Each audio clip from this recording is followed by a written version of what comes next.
Estudo sobre Gênesis capítulo 6 versículos de 1 até o 13. Este capítulo faz um relato das condições que levaram ao dilúvio.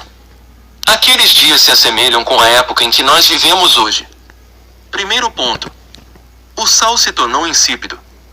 Nos versículos 1 e 2. O povo de Deus é a força que preserva os valores em uma sociedade. Mateus capítulo 5 versículo 13 diz: Vocês são o sal da terra. Se o sal, porém, perde o seu sabor, como poderá voltar a ser salgado? Ele não presta para mais nada. É jogado fora e pisado pelos que passam. Quando os que professam ser santos começam a perder e a comprometer seu testemunho, os tempos se tornam desesperadores. Isto é o que ocorreu antes do dilúvio. Em Gênesis 4, percebemos que os descendentes de Caim, que embora se excederam em algumas áreas da cultura, desviaram-se mais e mais de Deus, e daquilo que era correto. Em Gênesis capítulo 3 versículo 25 a 4:32 nós temos a lista dos descendentes de Sete. A maioria deles era temente a Deus. Em Gênesis capítulo 3 versículo 26 podemos notar que nos dias de Enos eles se separaram para a adoração pública. Eles foram o sal da terra. Em Gênesis capítulo 6 versículos 1 e 2, temos um triste relato da decadência espiritual deles. Isto teve início quando eles começaram a se casar somente com base na atração física. Em todas as épocas, Deus tem pedido ao seu povo que somente se casem com aqueles que da mesma maneira servem ao Deus verdadeiro. Isto é para o conforto e crescimento espiritual deles, como também para benefício de suas crianças. Deuteronômio capítulo 7 versículos 2 e 4, Êxodo capítulo 34 versos 14 e 16, 1 Coríntios capítulo 7 versículo 39, 2 Coríntios capítulo 6 versículo 14. Segundo ponto. As condições do homem. Nos versículos 3 e 5. A. O estado do homem antes do dilúvio. Primeiro. Antes do dilúvio o homem resistiu ao trabalho do Espírito Santo na graça comum.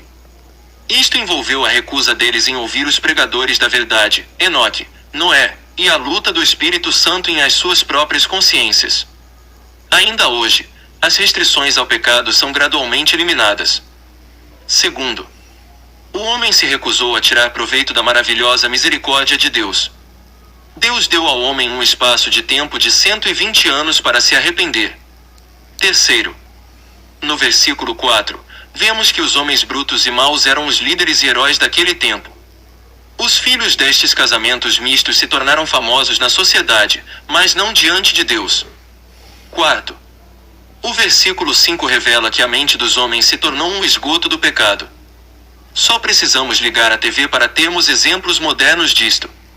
Linguagem baixa e impureza sexual são o tema constante.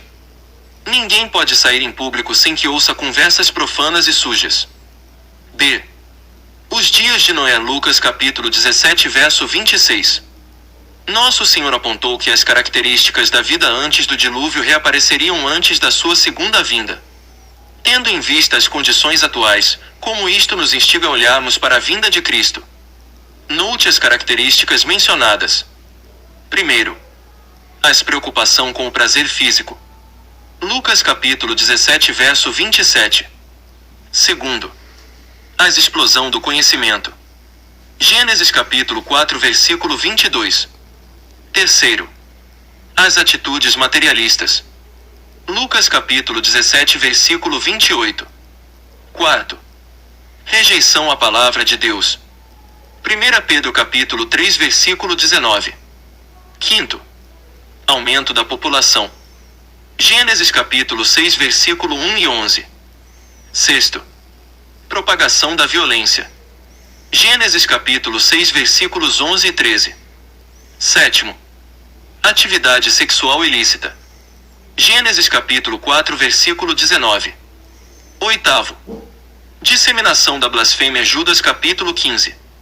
Terceiro ponto, o arrependimento de Deus. Nos versículos 6 e 7.